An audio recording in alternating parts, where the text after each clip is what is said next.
c'est mouvement folklorique, c'est tout ça qui veut devancer l'officiel de Bourgogne. Nous allons apprécier notre prestation avec. Nous allons notre prestation avec Tatinez. Mouvement folklorique, c'est toujours le groupe qui pouvait au métropole nord-est là, dans le Métropole Liberté.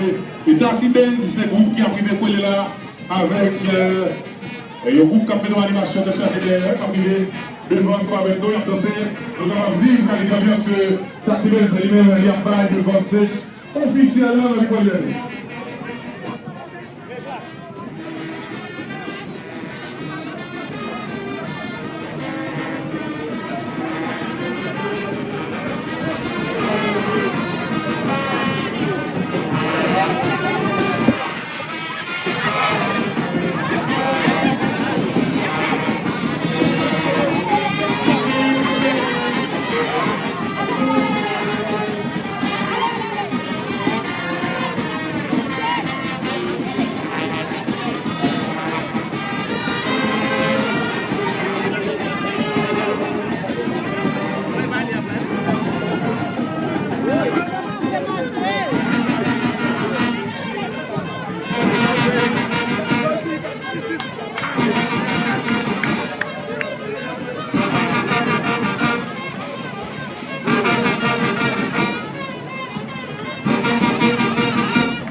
Ce qui fait passer là, nous allons suivre l'autre groupe, c'est Union des jeunes de Sika qui a privé là.